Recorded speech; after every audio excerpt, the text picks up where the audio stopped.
After the end of the world, the burnt one woke from a deep slumber, broken, deaf, and blinded.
A spark had once again been lit. It was told that for the being who kept fire in their heart, all darkness would vanish. Nevertheless, this long night seemed endless and fraught with perils.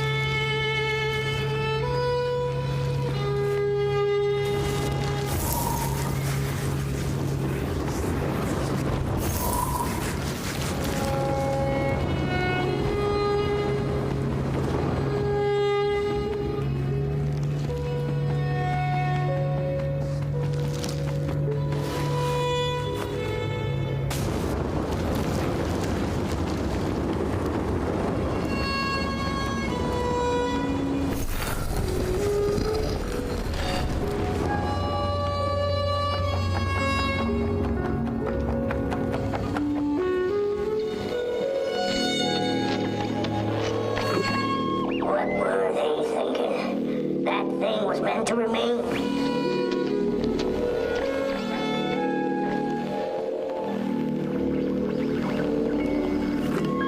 What were they thinking? That thing was meant to remain dead.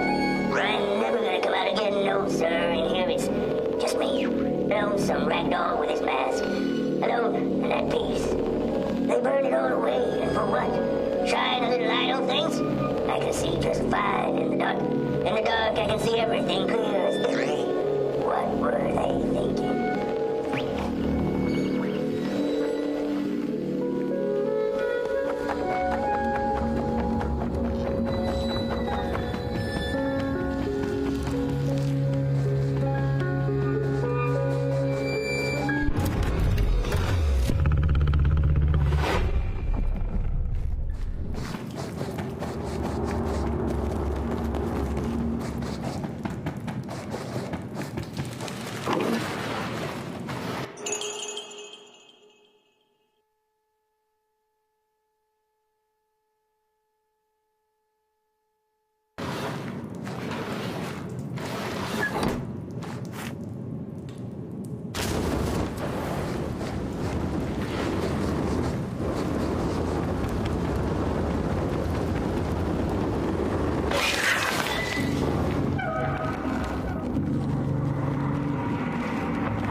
Focus on the eye and close your eyes to make things clear.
midst of darkness, lo and behold, a friendship kindled.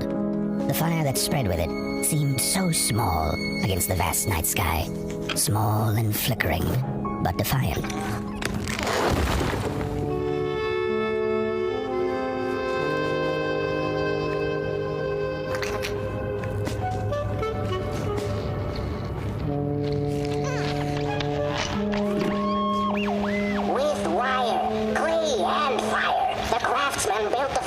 plantations, followed by the trees and the rocks. And after them came little houses for us tiny ones to cower in. For existence was so big, so vast, that without a roof above one's head, one could have fallen straight into the skies.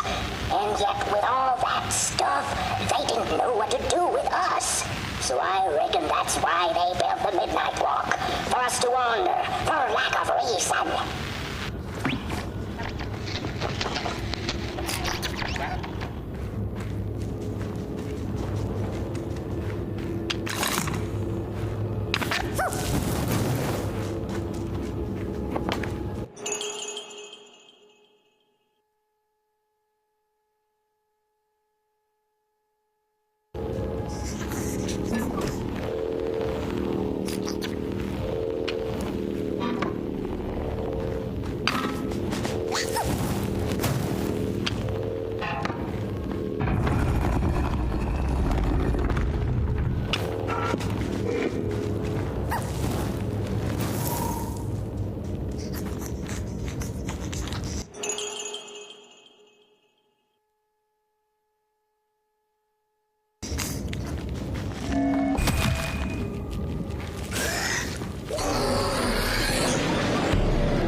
Don't you know? Howdy do. Didn't you hear? They eat you too. Fire, fire, aye, it's true.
so it was that the burnt one and a small flame took a wander down the midnight walk.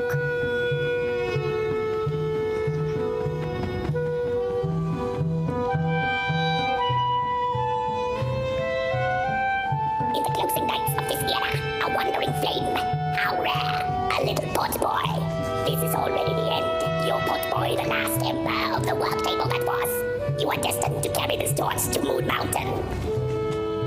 It is inevitable. We must all partake. Your purpose burnt into clay. Your pot boy must spread his fire.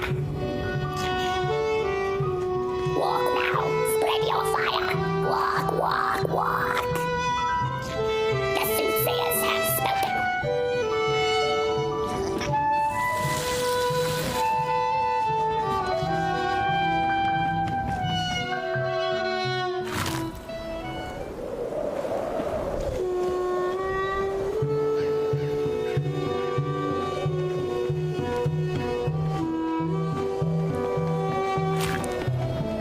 Whether they held or lacked reason, it didn't matter. When times were dark and winds blew cold, there wasn't much left to do, and it was quite enough to simply put one foot in front of the other.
She came back one day from a long while of rock-picking under the gnarly trees.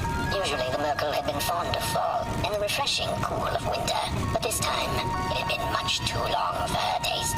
Even the sun seemed tired, and she had all the rocks she needed, so she decided to treat herself to a long nap.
I'd almost forgotten how it felt. And salutations, Burnt One. Fancy meeting one of your kind here. You're the caretaker of this little firecracker? I reckon you must be headed for Moon Mountain. Am I right?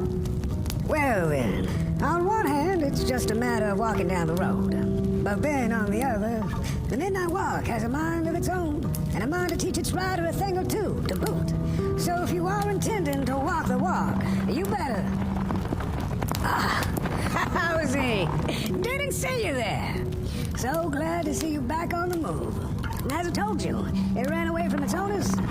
It's been waiting for the right passerby ever since it ended up here. Well, heck, don't let me keep y'all. See you down the Midnight Walk. And, Burnt One, wherever you end up this long night, keep that fire alive. It's really all that matters. Don't take my word for it. Just see for yourself. Some folks certainly know how to talk the talk. What you lack in talk, Burnt One, I trust you make up for in walk. Be wary of the dark itself. It's full of ideas, but it is always hungry for more. Enough talk now. Time to listen. Listen to the road, the trees, the shadows, to the stars. Oh boy, you'll be amazed what you'll hear if you listen a little.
Don't venture into the swamp under the moon, they cautioned. There, wild eyes watch, and itching teeth yearn for succulent heads like ours. Gone are the bodies of old, and they can no longer shield us from the terrors.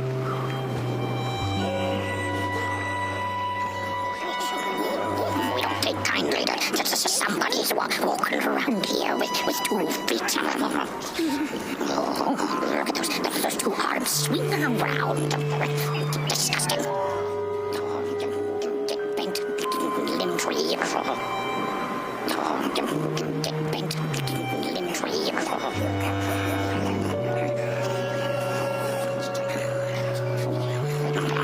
Don't touch me, you limb tree. Arms and legs. So uncivilized. Oh, you really think you're somebody, huh? On your tall legs, with your long snake-like arms. Don't touch me, you limb tree. Don't touch me, you limb tree. Look at those 2 arms swinging around. Disgusting. Get back, limb tree. Get back, limb tree.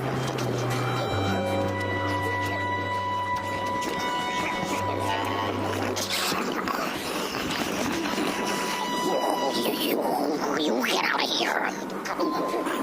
Heads up. Oh, it was foretold. The return of the bodies. Oh, you get out of here.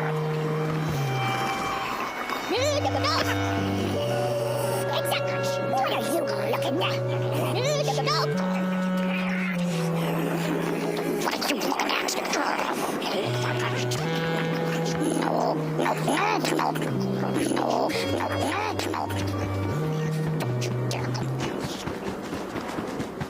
Oh, look at this fancy stick. It's my favorite stick in the whole wide world. It's the best one in my collection. I got no better stick than this stick. Can't believe I found this stick. Oh, it's a keeper. Oh, it's so beautiful. Look at that stick. Oh, sticks. I love sticks. I can't get enough of them. But this one is the best by far. Oh, I love it so much. I'm gonna keep it forever and ever. It's gonna be on my tombstone. I love this stick. I can't believe I found it. Where did I find it? Oh, it's just the best. I can't believe I found this stick. I'm keeping it. Oh, look at this stick. I love this stick so much. It's the best stick in the whole collection. I found this stick and I'm keeping it. My best stick. This stick, my life was in the gutter before I found this stick, and now this stick is in my life. Everything's so much better. It's so shiny and magical, and it's almost like a magic stick. It's the best stick I have.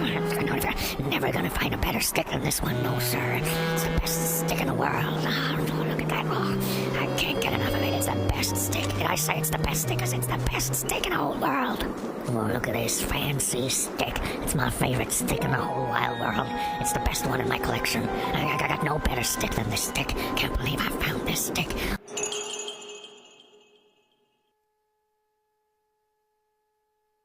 No, my stick! Give it back! No! Oh, my stick! My favorite stick! Oh.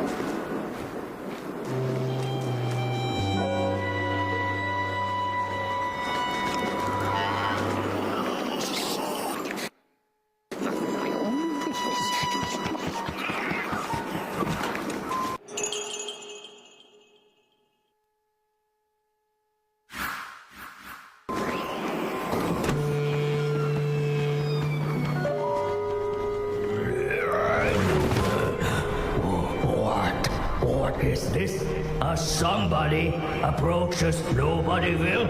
Your wretched limbs on the front to nobodiness. Unless your fire can prove itself useful, there will be no passage for you, limb tree. Go away.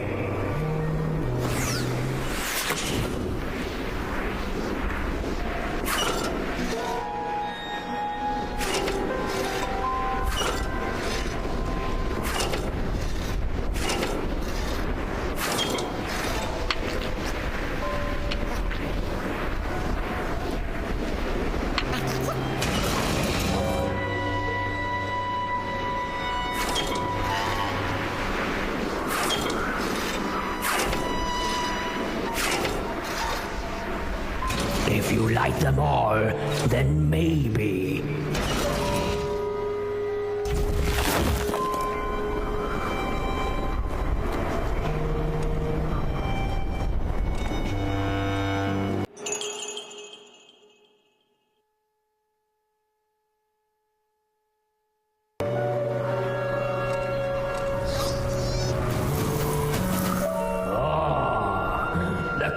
have not been lit since before the great beheading.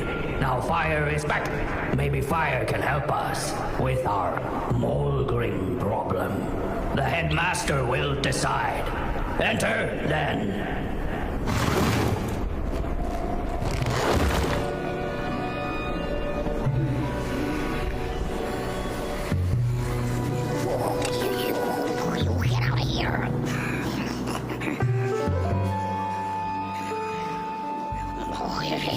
It was foretold. The return of the bodies.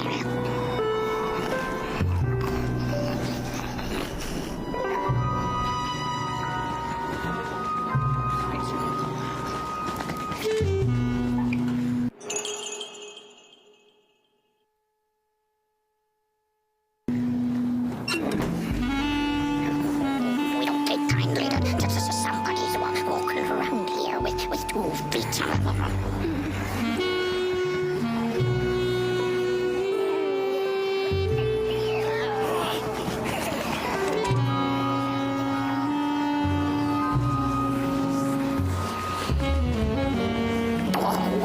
What do you think you're doing here? You can't be here.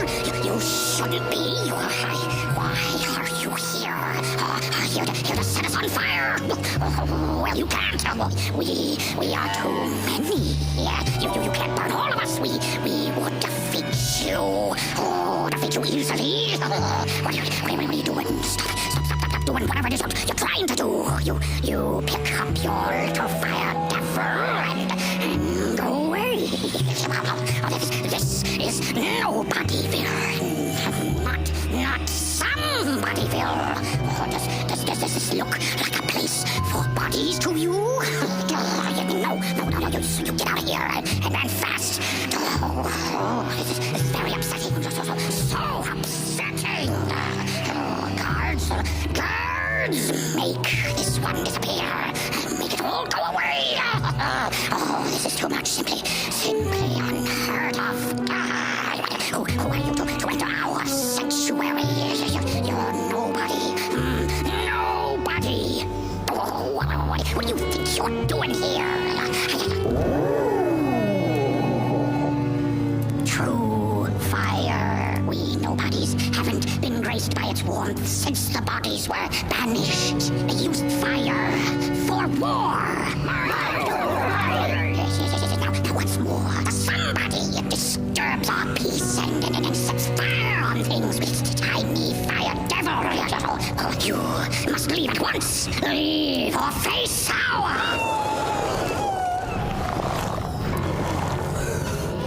It's the murderer!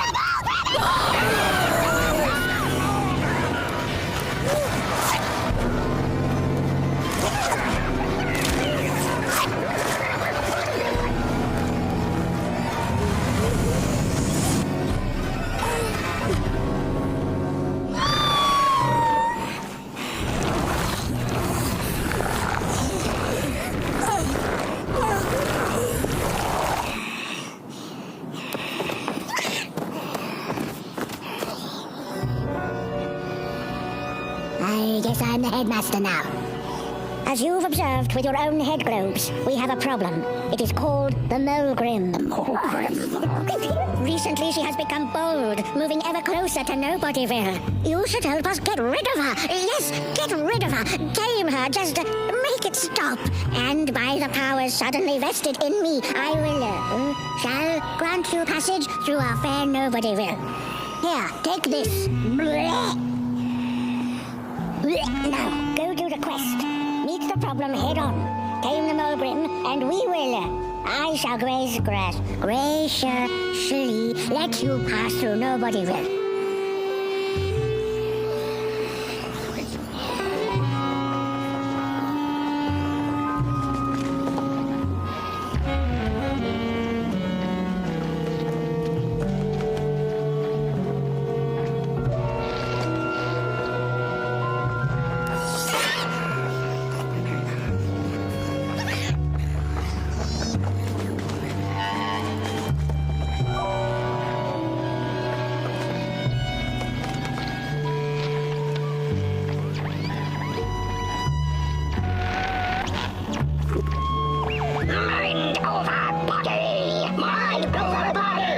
Mind over body! Mind over body! Mind over body! Mind over body!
Mushrooms whisper, new burden down.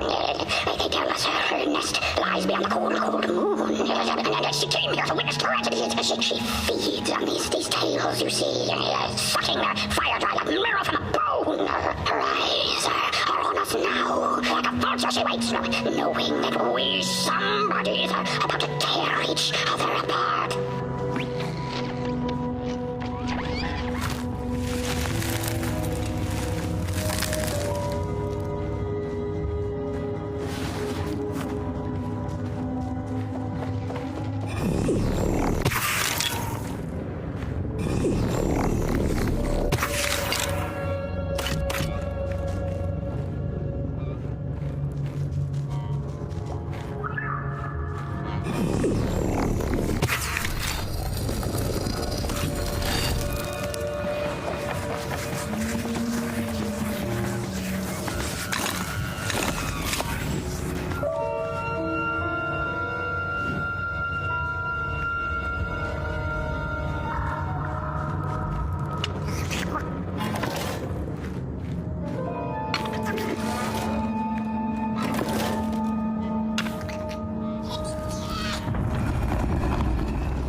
When a sinkhole devours your fire, give it up or dive in after it.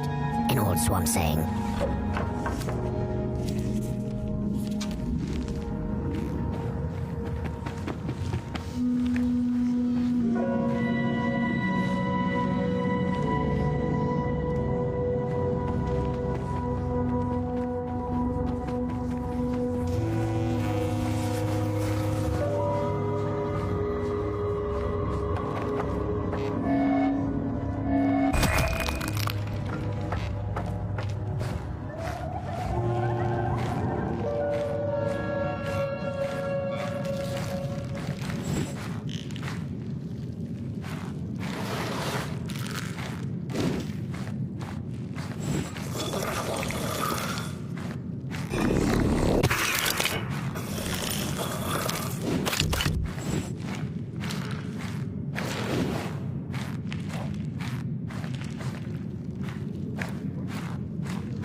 Another old swamp saying went, when dealing with a troubled and troublesome Mulgrim, do not light a fire beneath her, but help her build one from within.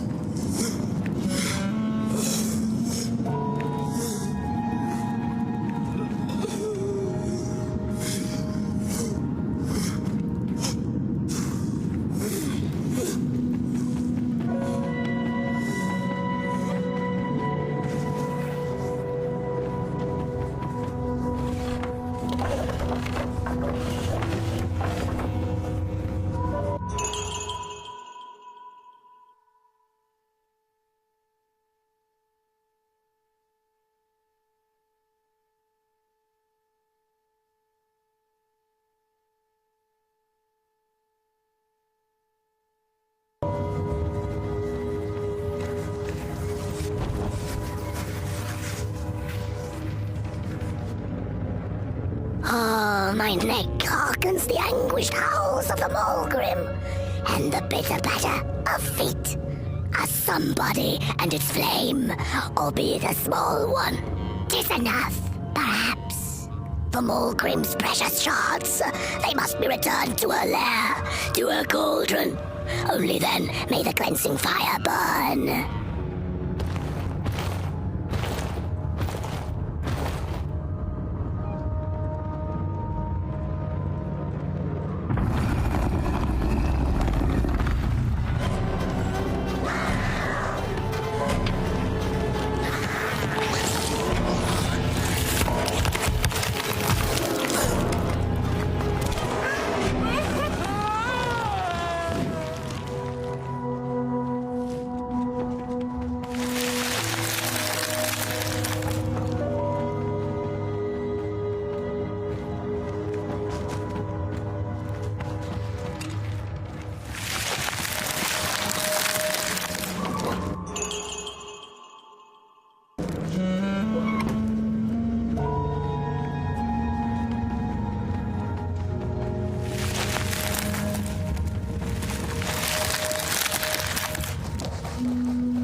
Without a sun, isn't it?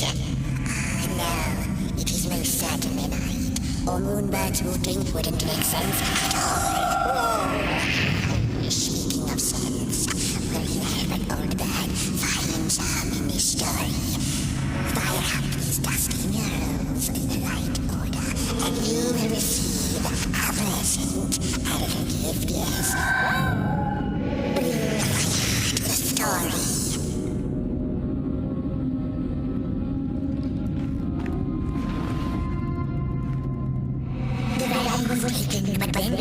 the battle of the bodies. And as the heads roll, the time of the Milgram begins anew.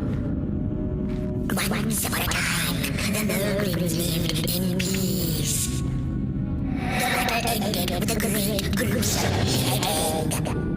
Peace ended when a violent somebodies invaded the valley.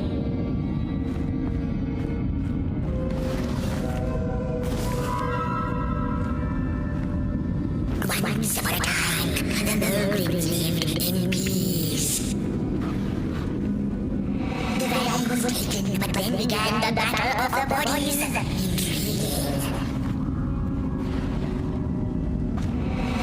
was taken, but when began the battle of the bodies, peace ended when a violent somebodies invaded the valley.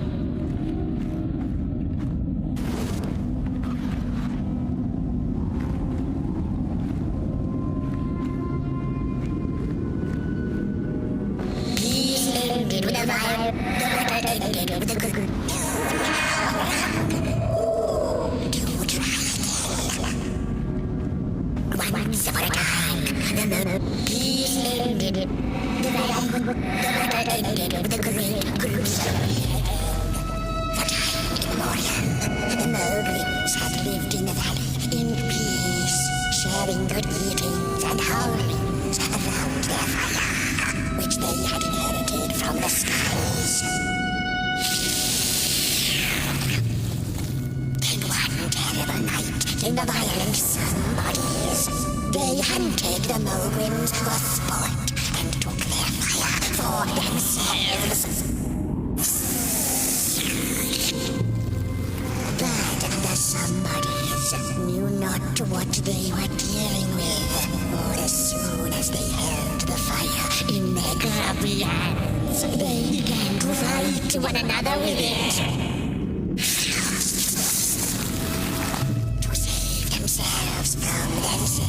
The cunning heads turned on their bodies and organized a great meeting.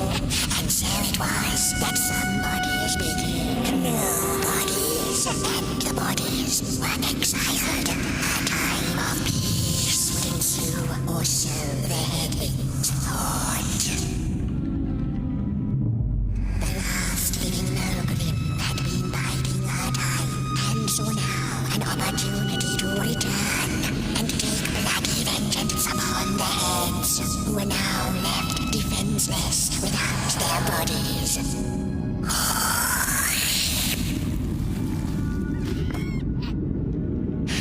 time of the Milgram begins anew. A storied meal indeed. Moonbird thanks you for feeding her and proudly upholds the promise. A gift, a shard from the Milgram's own cauldron. It looked so shiny in the moonlight. Moonbird simply had to take it.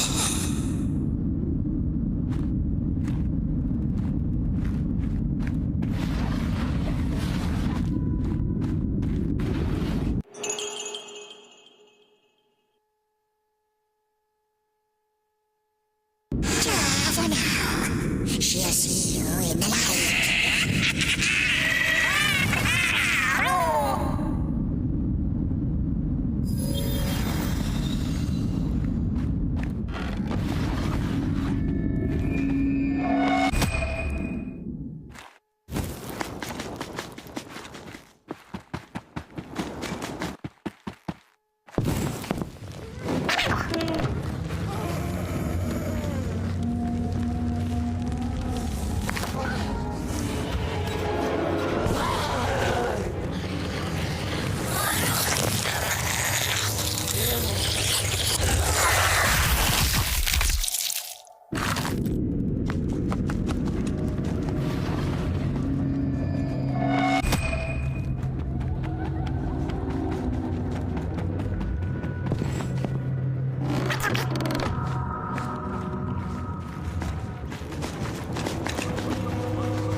away from here? Please? Somewhere closer to Nobodyville and away from here. Get me out of this neck hole, please. I'm begging you on my bare chin, and I'll pay you for the effort. Handsomely with a beautiful shard from the Mulgrim's cauldron.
Approach over the mountain vein. We ragdolls observe, we record, and we mimic. Their faces laugh as they do not know what the story yearning hides behind. As hands will tell, we put on a mask, we perform, and we put on a show.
have the Mulgrim's Cauldron Shard just waiting to be yours. Just so long as you get me out of this swamp. Take me back to Nobodyville, please. I can't take this tension much longer.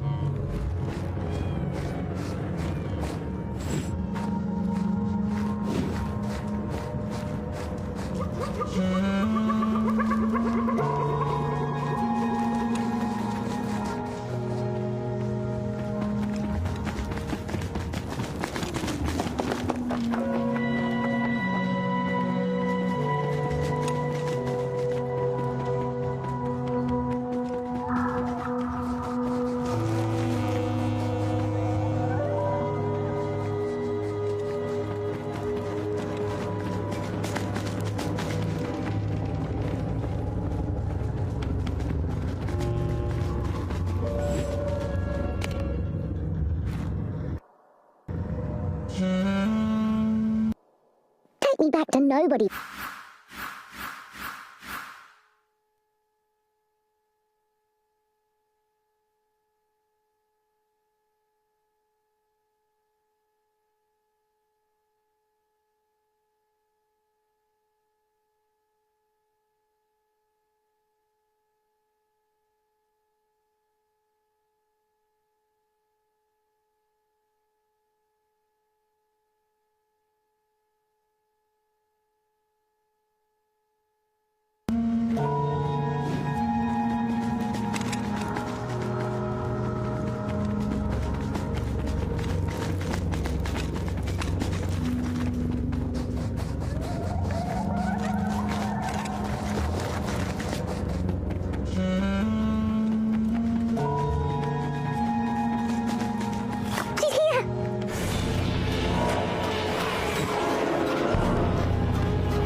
Thanks for saving my neck.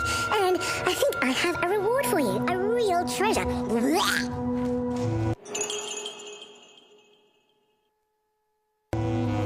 There you go. One of the 3 missing shards from the Mulgrim's Cauldron. Yeah, I stole it. Oh, I thought I could maybe buy me some kind of ticket away from, well, everything. Start anew, you know? A good head on a pair of healthy, strong shoulders. Eyes on the horizon. Gosh, the horizon. Do you know I haven't seen it once since I lost my body? I really do miss my body.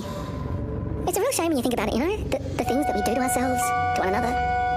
What we did to her, kind. All in the name of some sort of control. Doesn't make sense. Anyway, I guess I'm sad. Sad and sorry.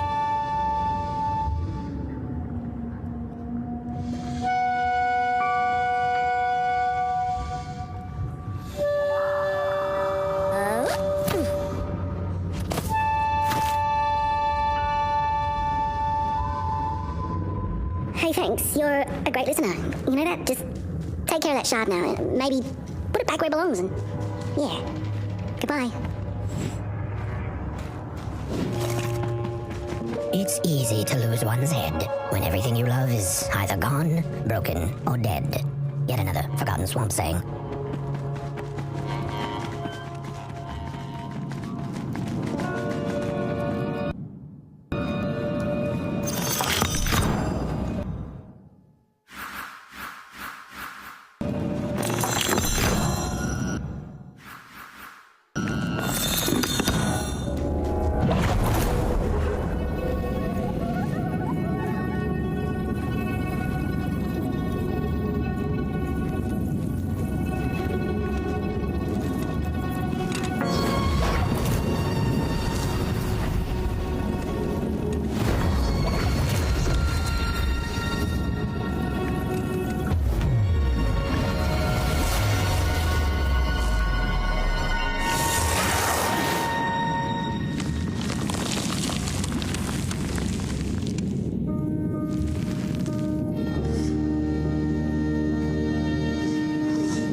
she'd never been much for company until she had met the other one.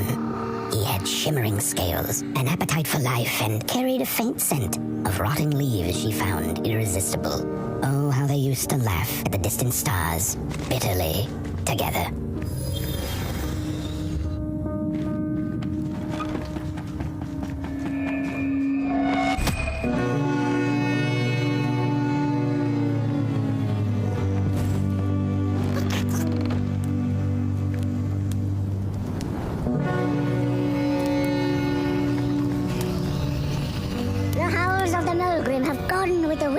And our headaches settled into gentle throbbing.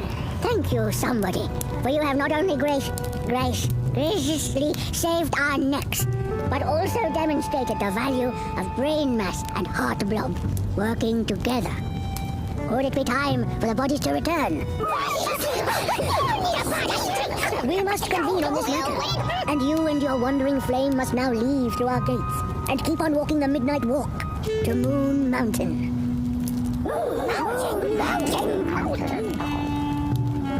Here you go, somebody. This key will open the town gates.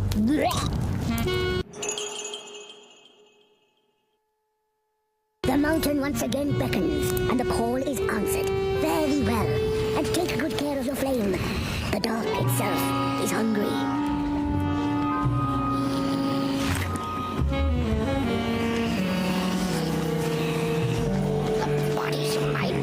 Returning hands on now.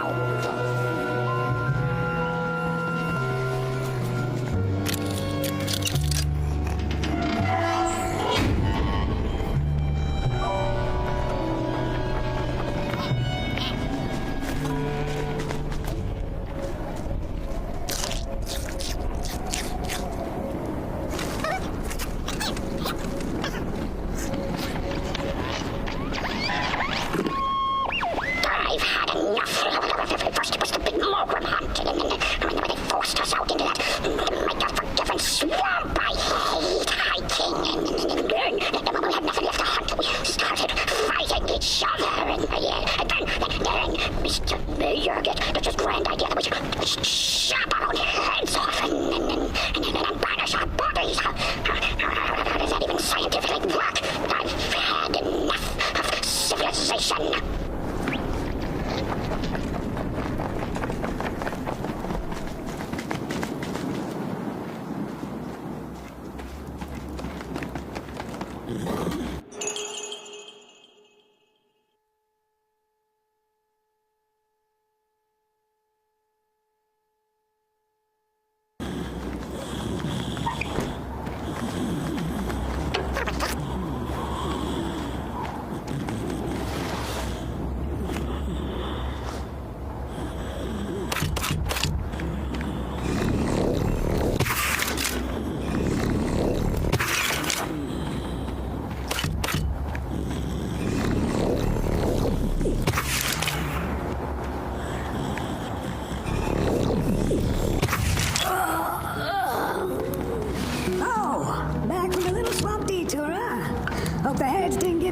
Trouble. At least your head looks attached to its shoulders and your friend's is, well, burning. So do not despair. Should you once again lose your way along the midnight walk, you're probably meant to. The body can be a terrible master, but a wonderful servant. Protect the spark. Find its home, won't you? See down the road. I guess you gotta lose your head before you can. No, there's nothing there. I gotta workshop this one some more. You better get going. Ours is restless, and I'm feeling a song shaking in my boots. Things don't have to make sense to make sense.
not shed tales around it.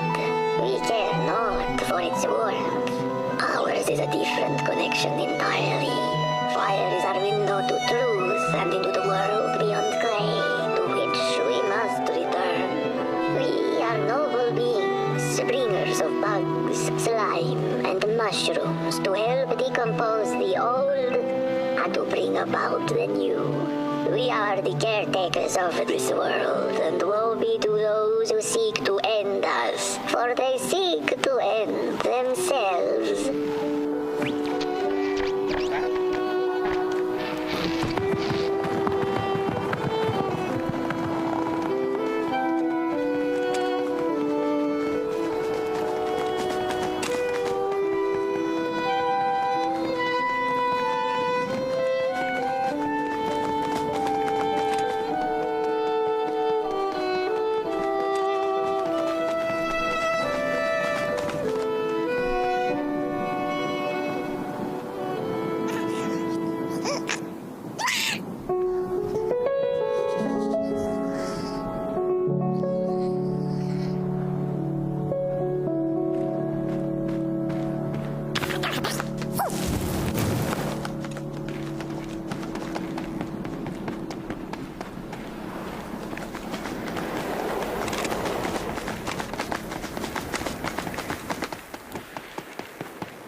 Dreadful was the day when the sun vanished.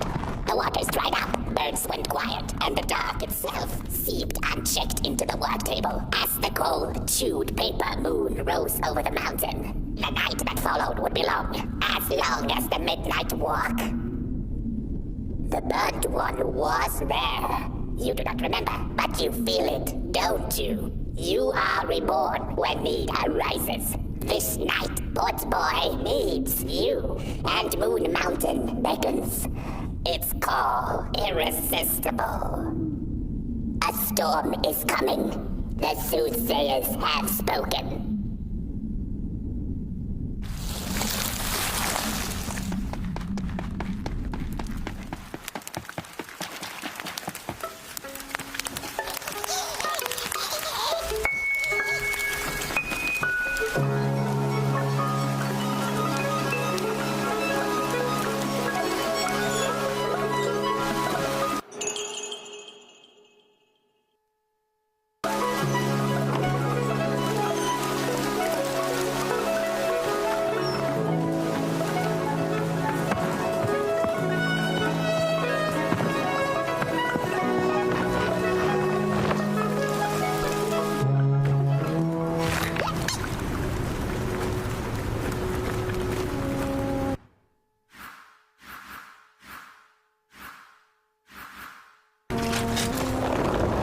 The sun, where its warm rays should have been there, was only the vast night sky, not a star on its face. Well, Marco mumbled softly to herself. Winter was late, so now the sun must be late too. Proud over her sound logic, she went back to her lair to take a complimentary nap.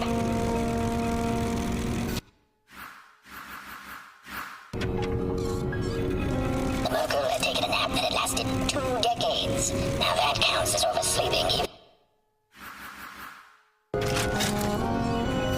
Merkel had taken a nap that had lasted 2 decades. Now that counts as oversleeping even by Merkel standards. She had awoken anxiously this time, feeling misplaced and confused. The confusion grew further into panic when she was greeted not by the sun's life-giving caress, but once again by the silently mocking night sky.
There once was a freezing cat who was looking for shelter when she came across a dark cave.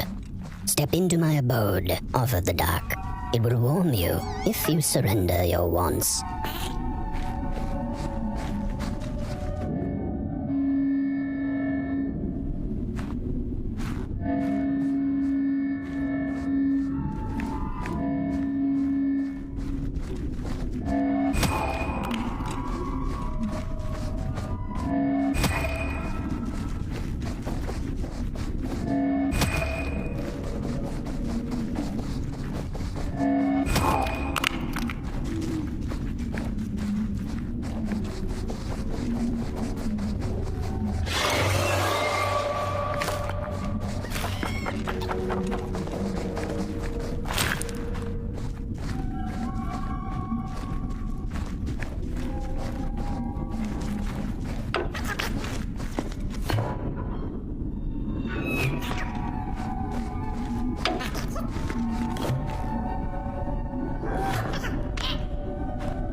The story goes of a nameless maker who pulled creative spark from the dark itself without giving it fire. With his dark source, he managed to create swaths of land in no time. The dark itself waited for a gift of fire, but the maker just kept on taking. Too busy building his crooked fences and watchtowers, kept his fire locked away in his chest. One day, he decided to create the first people to inhabit and appreciate his creation. It was then that the dark corrupted the maker's clay, guided his greedy hands into creating not people, but the first of the fire-eating crawlers. And they crawled into this world absolutely starving.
Dark's eyes were much too big and watchful for the cat's liking. She went on to find warmth somewhere else.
cat sought.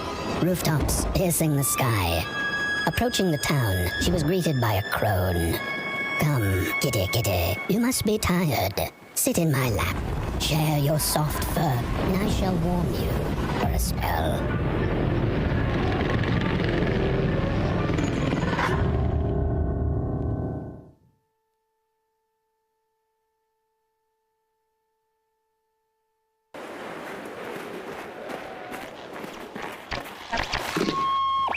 Hello, Mother.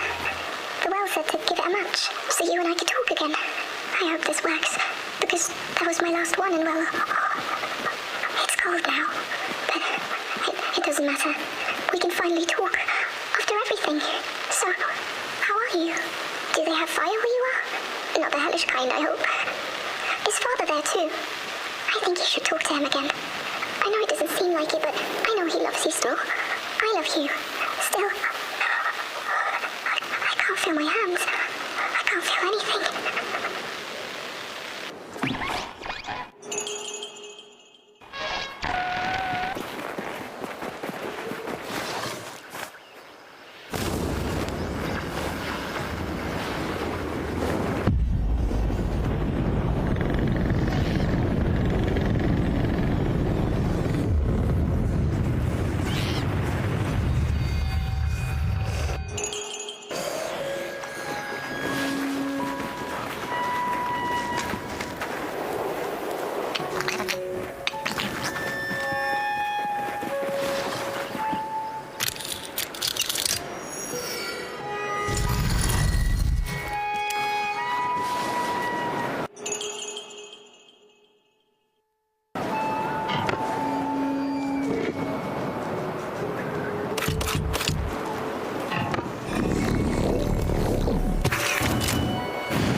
But the wicked who love destruction, the flame burns with a passion.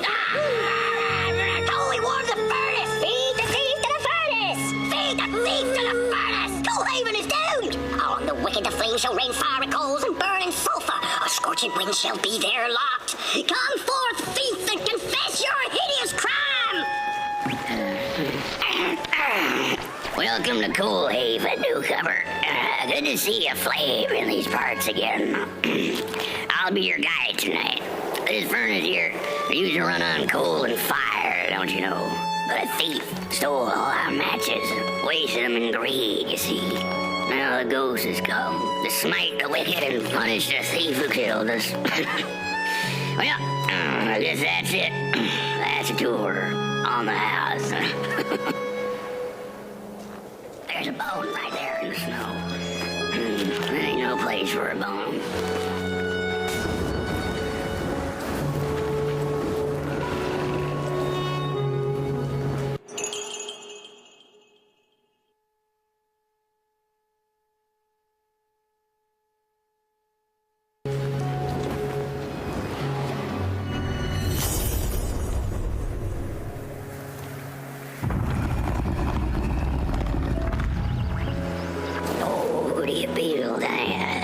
Something's changing.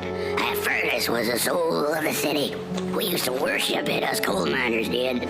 Fed trees and fires like it was a hungry, angry god. There's very many bones out there, you know. Your flame could bring back warmth to our graves and make worms in our bellies dance again. But The day of the dark shall come in the guise of a thief, in which the stars shall quietly pass away, while the houses shall be destroyed with intense heat, and the earth and its works burned up. What do I know? I'm just some dead guy. Throw me a freaking bone, huh? A curse of cold leaves ugly and vengeful, a grave matter indeed. Hear 'em shaking cold. The bones are longing for their grave. I can't move, I can't do what I used to, but you have burnt clay. You're still able. Your hands idle. The man.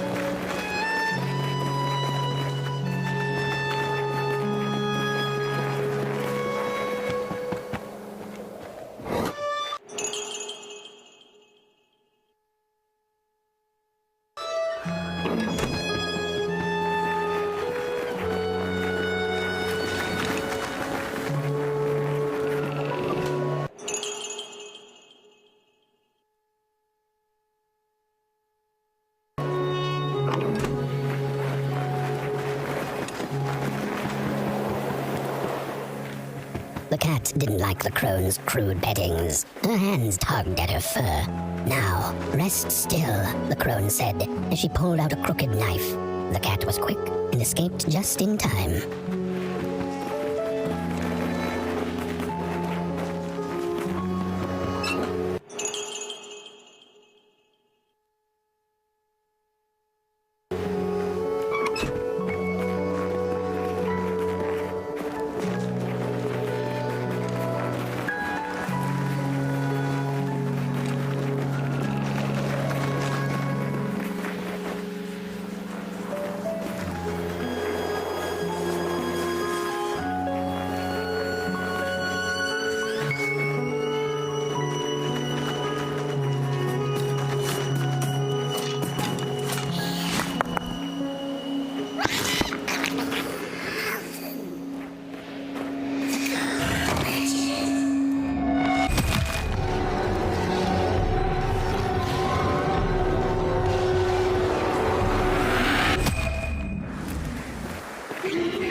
closer.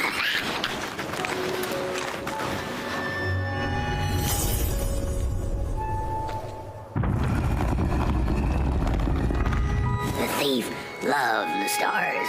Would have plucked them out of the sky if it were possible. But the dark itself stole her stars, turned the thief's sky as black as a cup of joe.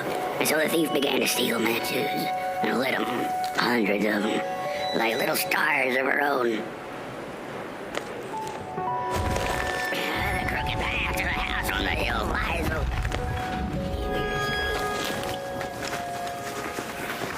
Wherever she sought warmth, it had a price. The miners needed the cat to get rid of the rats, and the vicar wanted her protection from bad luck. Bony hands reached out from all around her, trying to grab her. The matches lead to the house. Brothers and sisters, hunt down the thief. Follow the matches. What did we do?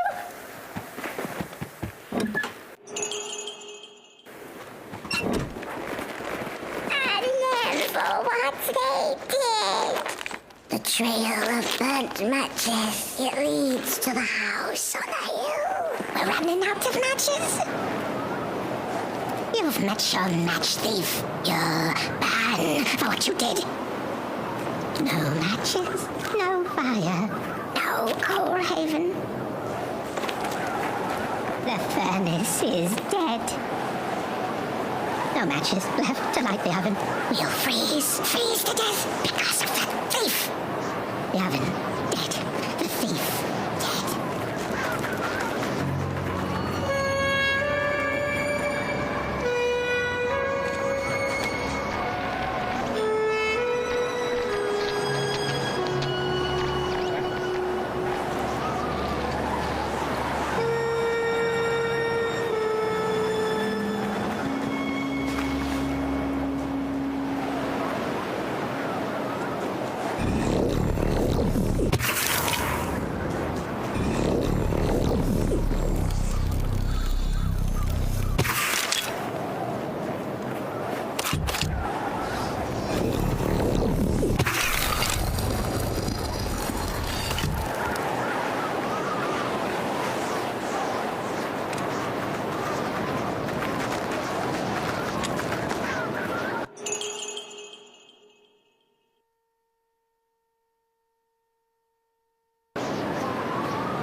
Is he my body?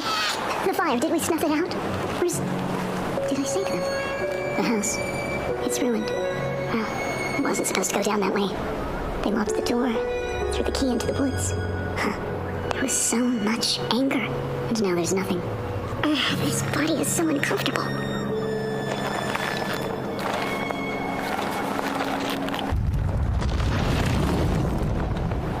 While I was in the black, I had a dream. There was a monster in the woods, with our door key dangling from its tail. I ran, tried to chase it, grab the key, and when I did, the creature turned around, and its face. It was the face of this whole town. The key. I have to find the key. In the woods, where the wild things rest.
That's it. That's the key. Unlock the door. Please. I want to see my home again.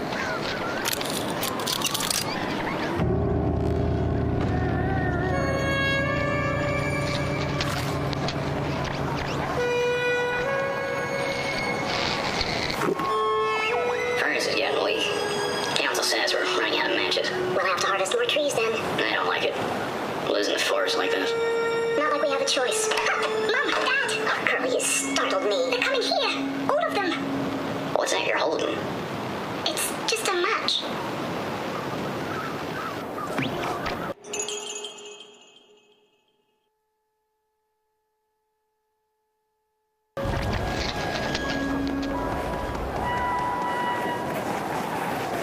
The cat felt as if the walls around her were growing taller, the alleyways narrowing. Turning a corner, she bumped into a girl sitting in the snow. In her bony little hands, a lit match. "What do you think of my star?" the girl asked. "Isn't it pretty?" The crooked path to the house on the hill lies open. You hear the scream?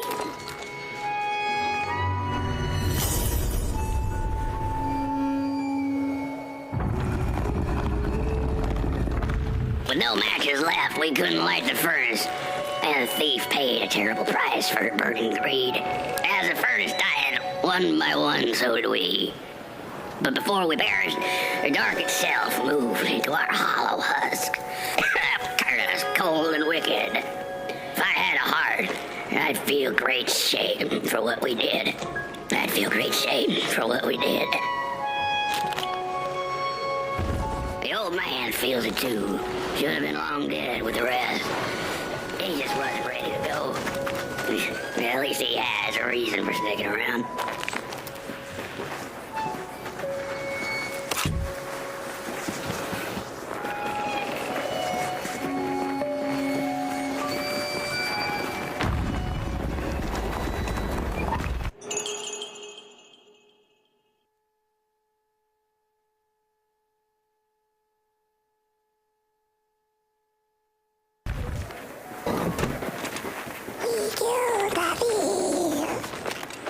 Killed the furnace, so he killed her.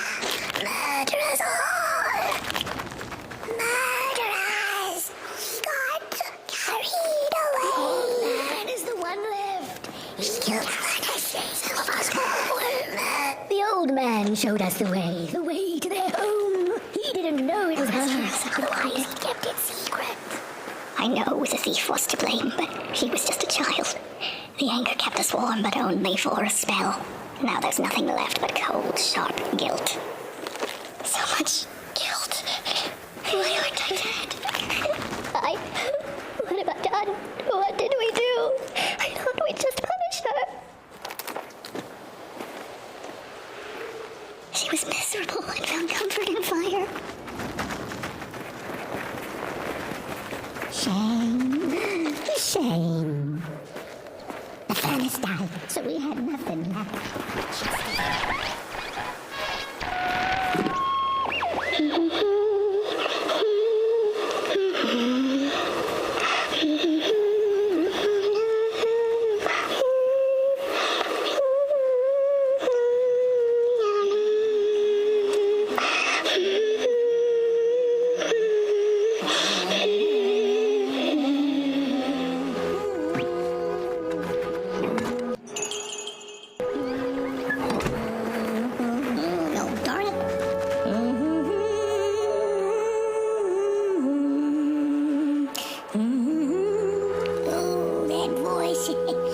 What I wouldn't give to hear her sing again. Those sweet, sweet tunes like fallen leaves of the trees that were. Such a waste. Such a shame. I wish I could hear her sing again. Just once. Just once. Oh, I know she stole from us. I know what she did to our town. But she could sing. This town's not much without fire, no. It's even less without song. If I could just hear that lullaby one last time, I know I'd be able to move on. I know I captured it once in a melody-keeping head of clay, so she could hear her beauty for herself, but I dropped in the woods that horrible night. I was mad, so very mad. Burnt One and Little Flame, will you help me? Please, I'm too weak. Find the clay head, keep her of a song like hers. It went sorta like...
song? Fire will tell.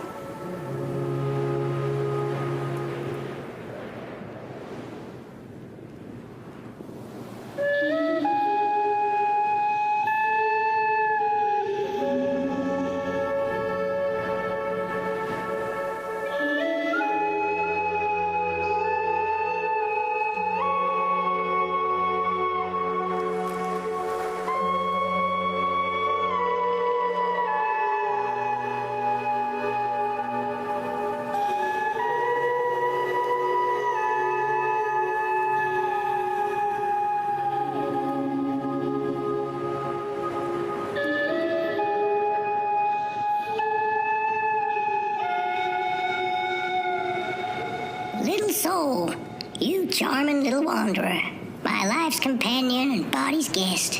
Where are you off to now? I don't know what I thought would happen. I feel a strange warmth, But just as coal runs deep in the earth, so is the shame a part of me, mine alone to bear.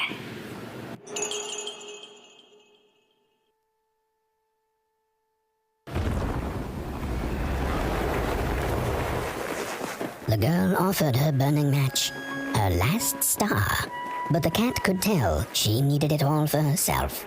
Grateful for her unconditional kindness, the cat left her to her ghosts. But the day of the dark shall come in the guise of a thief, in which the stars shall quietly pass away, while the houses shall be destroyed with intense heat, and the earth and its works burned up.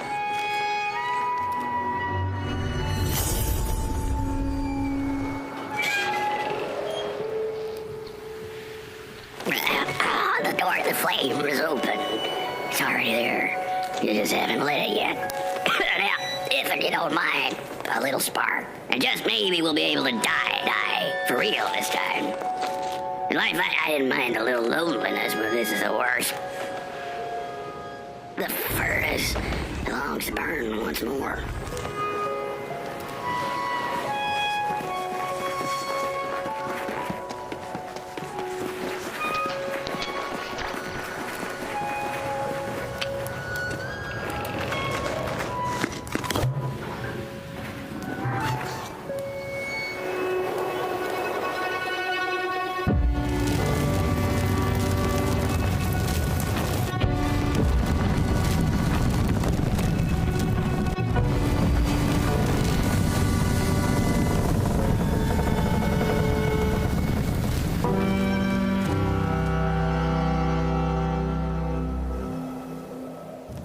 The blanket. Take it. It's so heavy. Release me. Remove the shroud. Light the match. The match. Light it. Please. One last star. Light the match. The match. Thank you.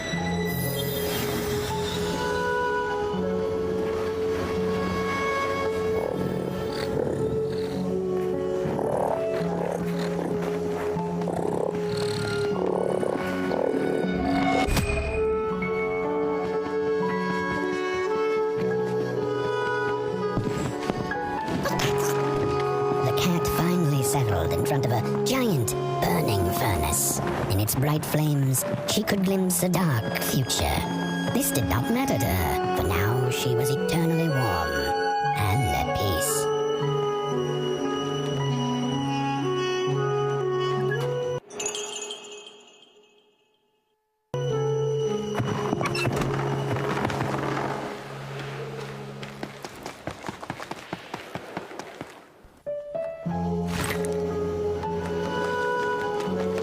Burns still, and the fire has spread along the walk. The gold takes its toll, and Pot Boy's flame flickers. But it is still enough for the climb to Moon Mountain, to light the final fire.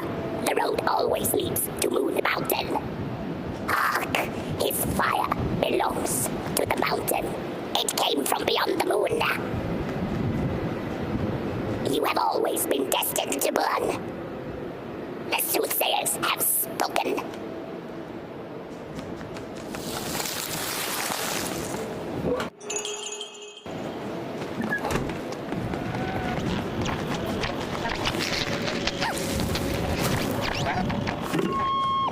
There's a fella who watches over the midnight walk, pointy hat and hollow gaze. He's been around longer than you or I. Some say he was one of the first sculptors to have breath. Some say he's not from around here, but from another maker's work table entirely. Some say he's seen what lies beyond Moon Mountain, but I just think he's lost like the rest of us, and he's waiting for the right one to come along, waiting for something that'll give him that eureka for his song. He keeps his banjo by his side, but he never plays it. Strange, but he's in no hurry.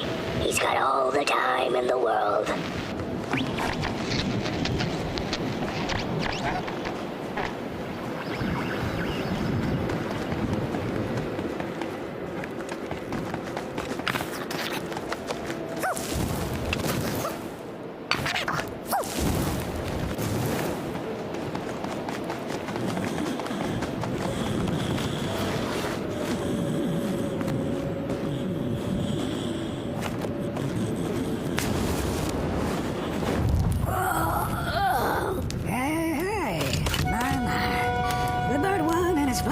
approaches.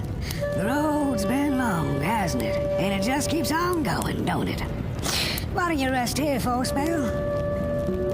Change is in the air. Warm winds coming in from Coalhaven. I trust you're not pushing that little flame of yours too hard. He is mighty, no question about it. But between you and me, he still has a ways to go until Moon Mountain. Ah, heck, it ain't my place to tell you how to tend your flame. I'm sure you'll be fine. You'll be just fine. Ah, to feel at home wherever you walk. How's it? What a friend to have on the road, huh? Now, there's an open door invitation, if I've ever seen one. Go on in then. Get some rest. Go on in then. Get some rest. I'll keep watch.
boatsman went out into a foggy lake to find peace. Then, out of nowhere, came another boat that bumped into his. He cursed whoever was on the other boat, but when the fog cleared, he discovered that it was, in fact, empty.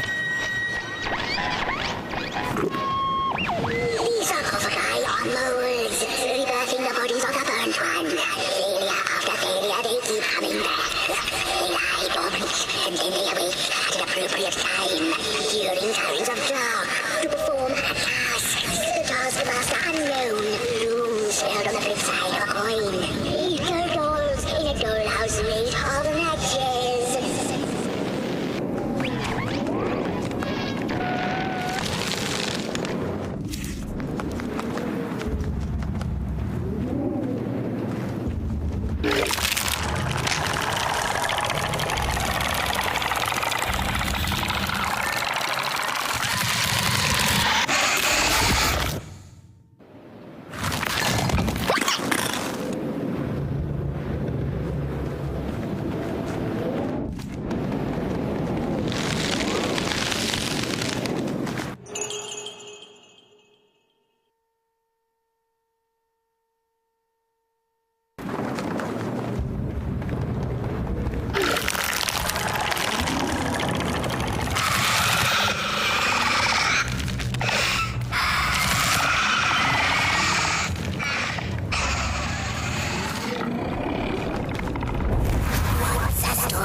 Without electric adversity.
Without feathers can be the craftsman laments. Lost in his terrible maze you are. So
on the menu, Caboose.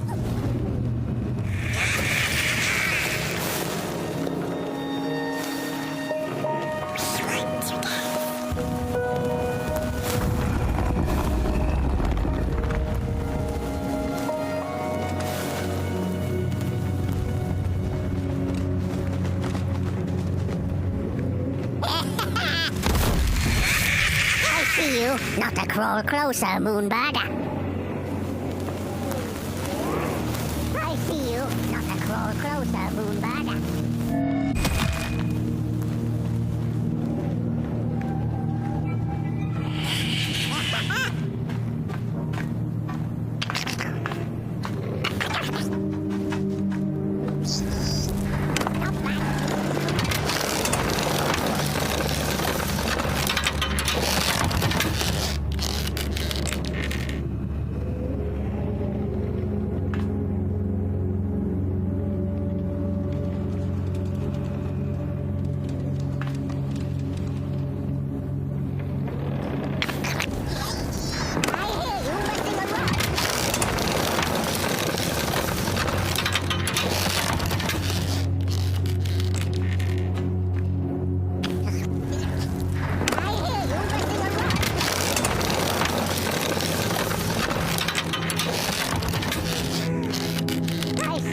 Not to crawl closer, Moonbird.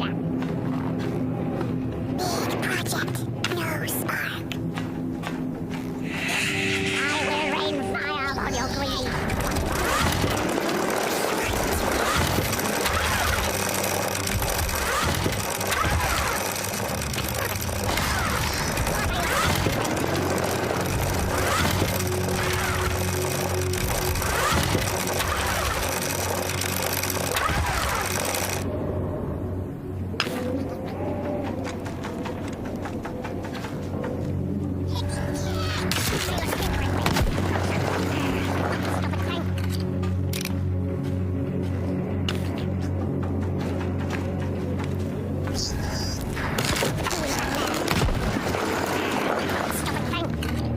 Birds of the dark everywhere.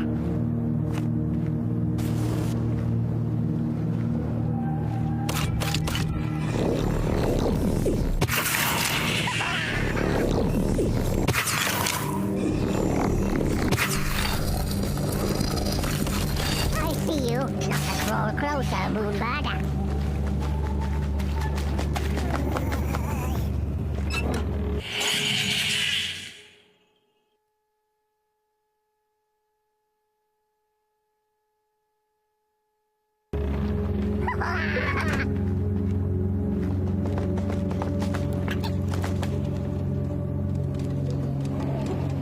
Birds of the dark everywhere.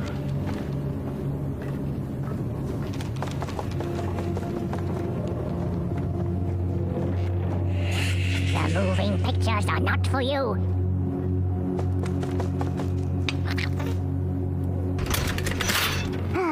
The pictures, they are moving again.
stories. How I cherish them. Real as clay, as palpable as the midnight air. They're all we have left once the dark has taken the last campfire from us. The projectors tell a story of failure. The craftsman projects it onto his creations. He keeps building, building without love for his craft. He needs to see it. Well, yours might not be a movie I would watch, but a story is a story. There's a special kind of dark pit reserved for those who talk in theaters. Go with your lantern, fire up the forbidden projectors. Keep lighting the fuse, burnt one. End the story so yours can go on. Keep lighting the fuse, burnt one. End the story so yours can go on. The potter, stuck in the sinking clay in which he had dug so greedily, spoke his final verse. Here was I born, and here I lived. My refuge was the clay, and now the clay has played me false in a most grievous way.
Blind explorers discovered a sleeping beast.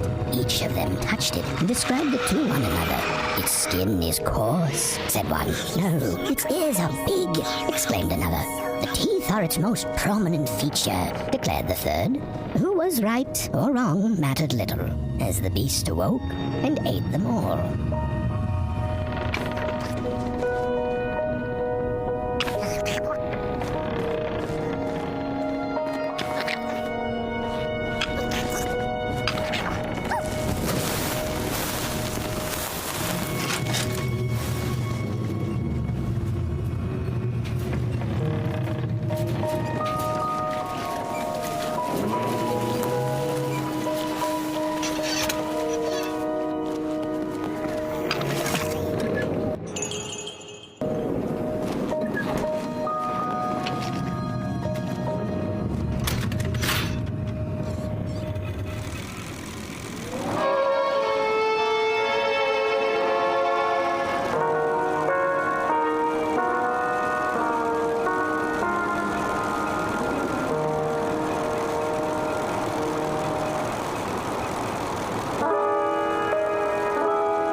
starry reflections of the daughter. None of them will ever dance, ever feel the warmth of their maker's heart. It can never be enough.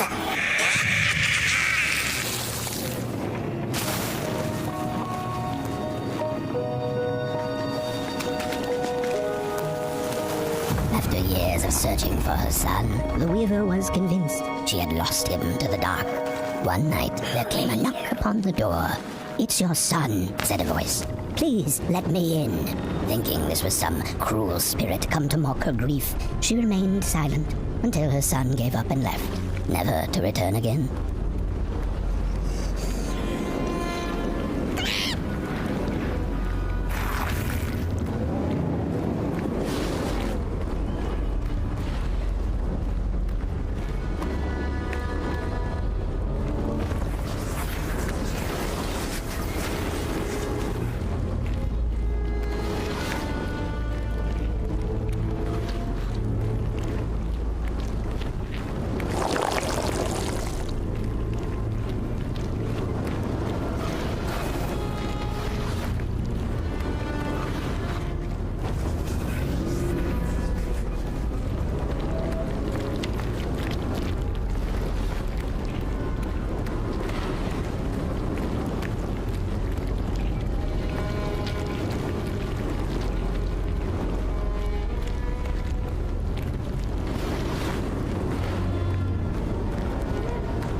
Most of my life, I've been afraid of the dark.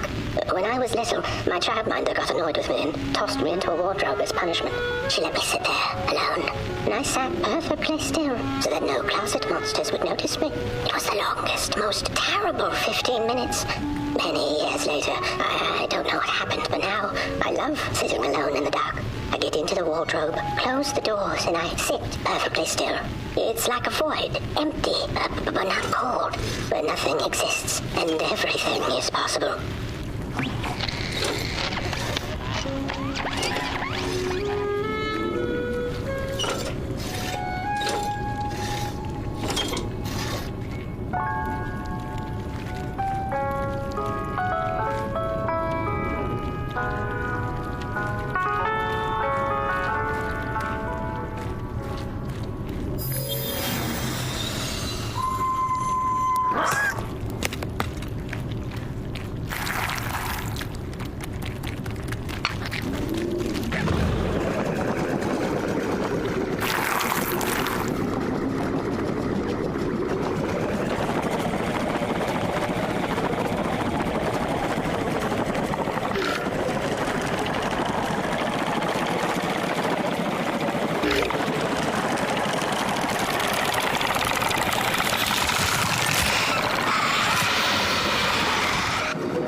father hoped the daughter would fill his heart with fire, failing to see that she needed a fire of her own. His princess danced away, and he stayed behind, cemented in his ancient groove.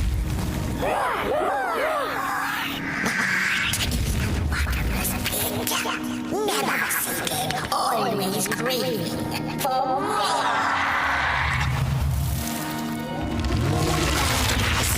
Enough. Keep on walking, but not walking. Don't run all the way to your infinite doom. She will be there to gobble up the emptiness.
Star out that night, and it glowed a cold red.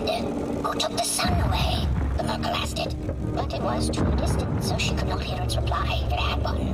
The Merkel had never felt so empty and alone. Lost in quiet despair, she managed to open up to the winds and followed their gentle push south down the midnight walk and to the Darklands.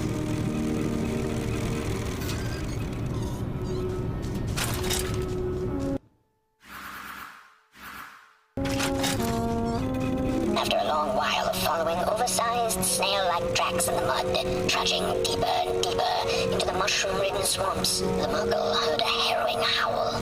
Up on a hill stood a looming figure, dark and stilled in the quiet of the night. Lo and behold, the Mulgrim, she thought to herself in slack-jawed awe. She greeted the creature with a quivering voice and, unable to restrain herself, asked, "Do you know who took the sun away?"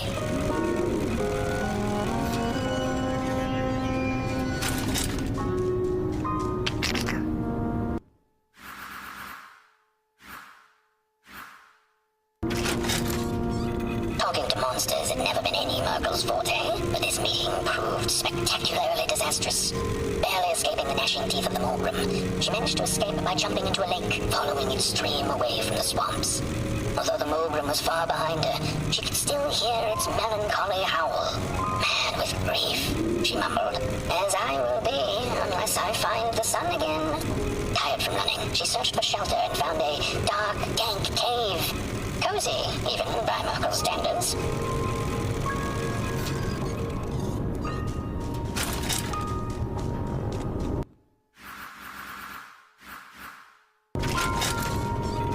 The wind blew cold in the cave, its whispers strangely soothing to the Merkel.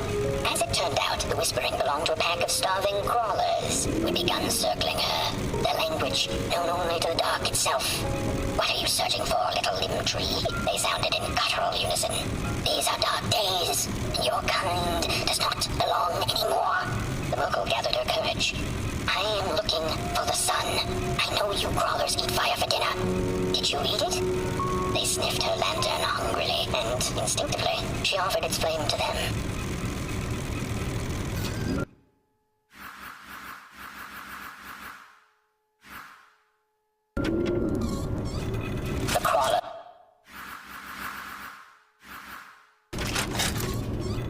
The crawlers cackled like mad chickens. "Keep your fire cleaning. Take it to the dark itself. Perhaps there you shall find answers." Before the poor little Merkel could shriek, the crawlers had gone with the wind. Knowing not where to find the dark itself, everything looked pretty dark to her. The Merkel found her way back on the road, further away from home than she had ever been. The hills were looking stranger by the hour. The rocks upon them seemed to move. They were the head people, a peaceful yet grumpy sort who didn't take kindly to somebody's perusing their lands. They muttered at her as she passed them, but she couldn't make out their words. "What's that, little headlings? Are you saying you know who took the sun away?" But the heads only grunted and rolled away, back to the safety of their huts.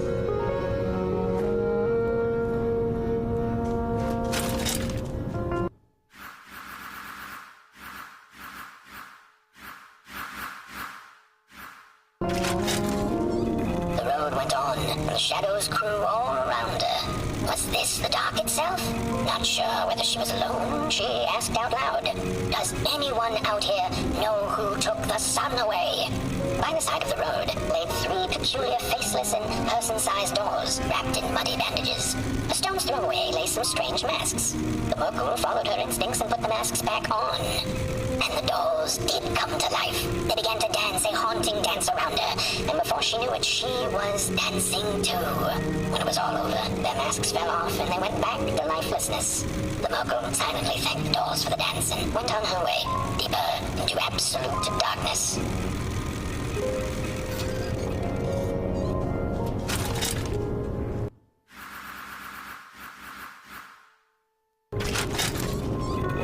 Before she knew it, the little Merkel, lost and tired, came to stand before the dark itself with a burning question clenched in her fist. She felt like punching the dark with it, screaming it out like the howling Morgrim, laughing it out like the starving crawlers who had nothing left to eat but the hope of others. "Who took the sun away?" it then asked the Merkel. Its voice sounded like a dark forest, deep and ancient. "It wasn't you," the Merkel retorted. "You're its complete opposite. Surely you must be the reason it's gone."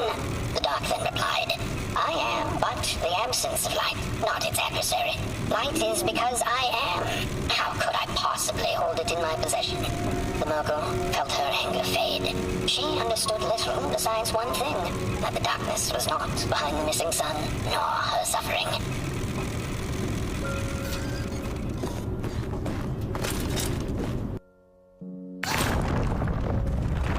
The Wanderer asked the craftsman, "How do you make such perfect sculptures?" To which he replied, "Oh, there's nothing to it really. I go into the dark woods, I find the sculpture already waiting inside a tree, and then it's just a matter of carving it out."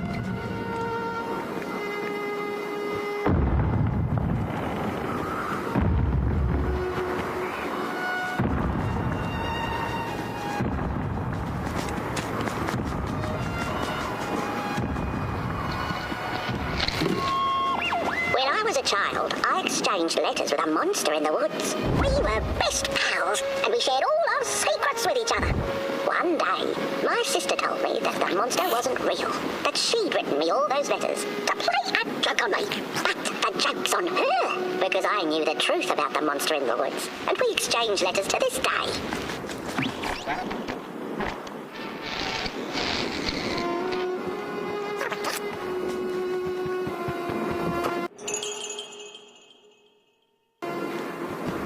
Not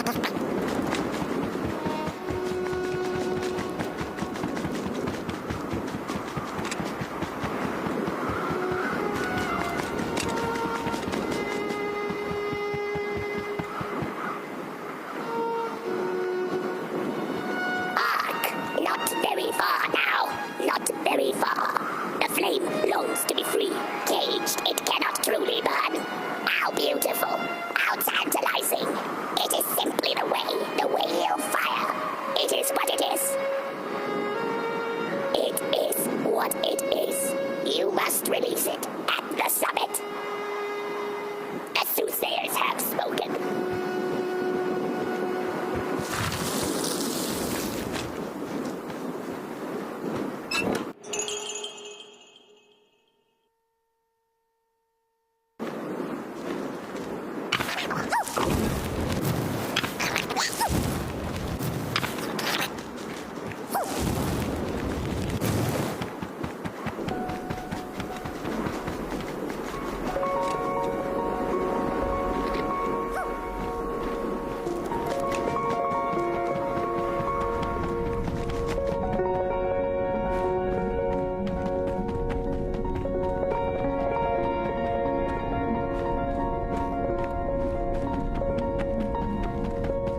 dressmaker lost his creation to the dark, he went back to the great drawing board. In his desperation to regain control, he made an attempt to sculpt the face of the dark itself, something he thought he'd glimpsed in his nightmares.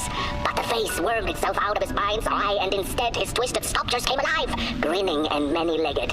Thus, the grinners escaped and seeped into this world, as a reminder to the maker that there is always something to smile about, even when things don't go the way you hoped.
Whoa there! You look like you're about to move a mountain.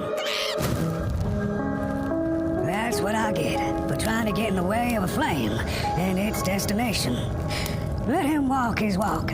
Ain't nothing gonna stop him now, looks like. Fare thee well now, Bud One. You're going to Moon Mountain, and that walk is for you alone. You have a tough decision ahead of you to make, just like the ones who came before. But they're all long gone. In the end, all there's left to follow is your own heart.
When I was a child, I exchanged letters with a monster in the woods. We were best pals, and we shared all our secrets with each other. One day, my sister told me that the monster wasn't real, that she'd written me all those letters to play a joke on me. But the joke's on her, because I knew the truth about the monster in the woods, and we exchanged letters to this day. Oi, you're the caretaker of this little fireball. What were you thinking, letting him run off? Don't you know how precious he is? Oh, yes, you are. A real sunbeam. Who took the sun away? We Merkles used to ask until it finally ceased to matter. Night skies like these. Trouble seems so far away, doesn't it? I mean, isn't this just... exactly my point. I used to be afraid of the dark. So much so that I became obsessed with these huge electric lamps left behind by the craftsmen of old. Couldn't pry myself away from them. I'd sleep outdoors and under their blinding radiance. One day, I woke up to the noise of quivering planks and nails. And would you believe it was my own house, leaving me? It had gotten became so restless it grew a pair of legs, took a name, and went on a hike. Housey was its name, bless its soul. Houses have no imagination. But I bet it had a grander adventure than I could ever imagine. This little flame is your home, burnt one. Keep him nurtured and safe, and you'll always find yourself in the right place. Through the rain, in the dark, and over Moon Mountain. Look at those stars burning like so many candle lights. Isn't this enough?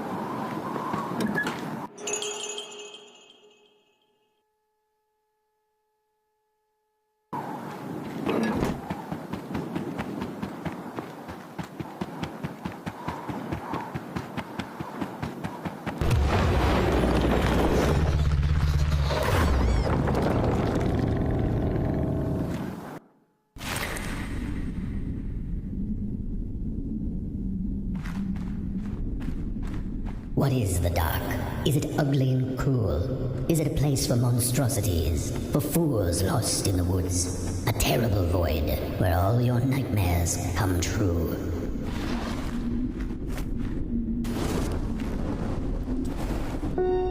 The dark could be a friend, perhaps a space where we might find each other, all of us equal under its cloak.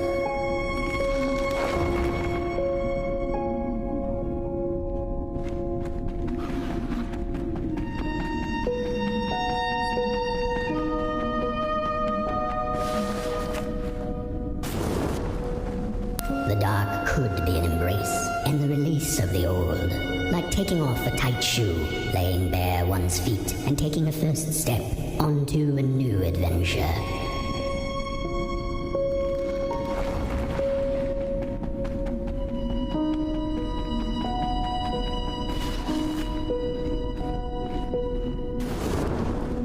The dark could be a moment of clarity and calm, a break through icy clouds and the shameful stories we tell ourselves that fetter us to the clay and mud.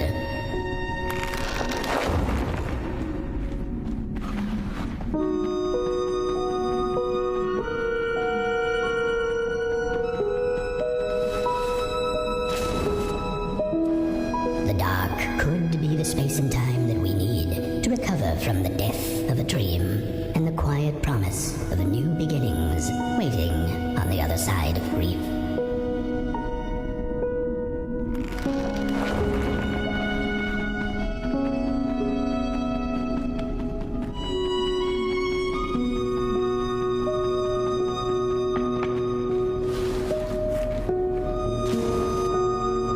In the end, the dark remains a mystery, its secrets locked away behind the stars. But one can rest assured that it is always there, watching, patiently waiting for us to enter it, with fire in our hearts and with eyes wide open.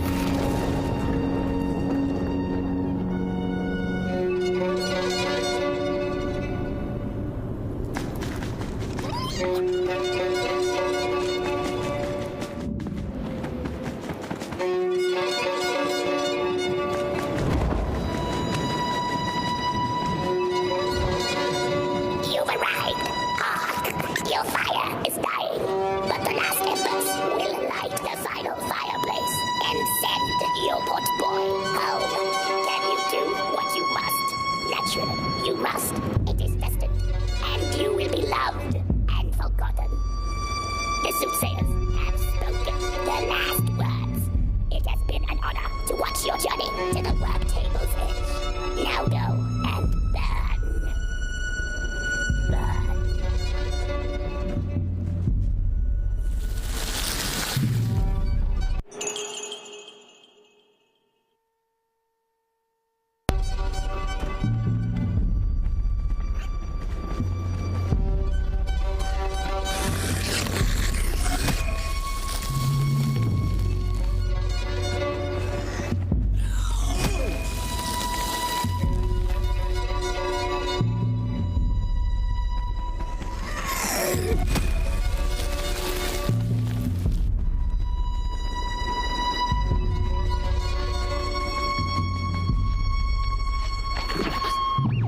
The first two-legged beings did prosper under the first sun, but it didn't matter how much they bathed in its light.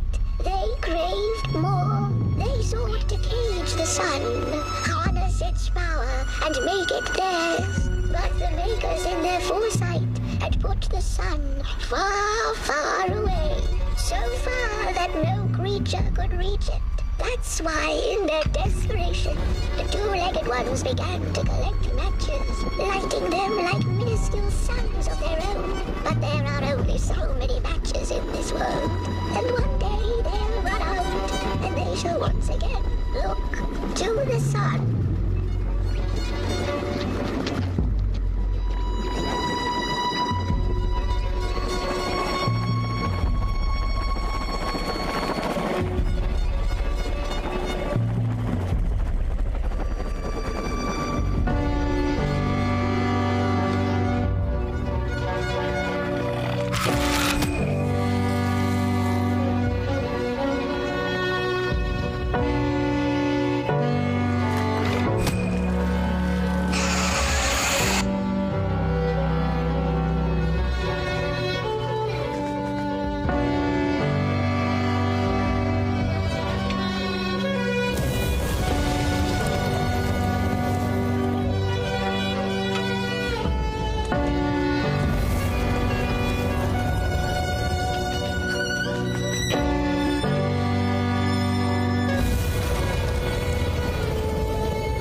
wretched gut feeling like something was up, like something was on the way, a danger I never could have guessed. I figured that's just how I always feel, and my worries seldom come true. And now here I am, and I have been for some time now, and it just won't come back. I don't think it... While I had it, I didn't know what to do with it, how to care for it, enjoy it. But if I had it again tonight, I'd probably waste it all over again.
Once upon a time, some folk on the other side of this and that had the most strange and beautiful dream.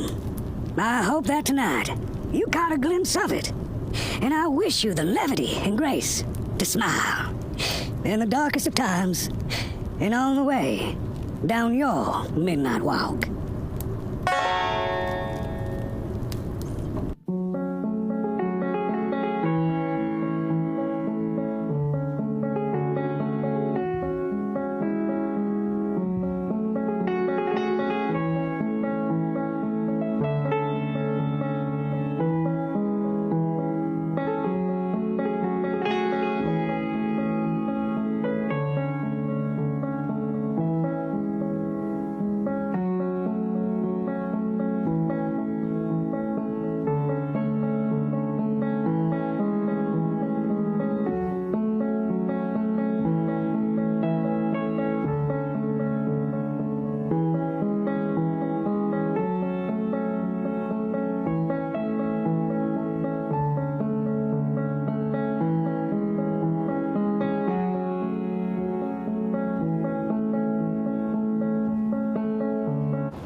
Once upon a time, some folk on the other side of this and that had the most strange and beautiful dream.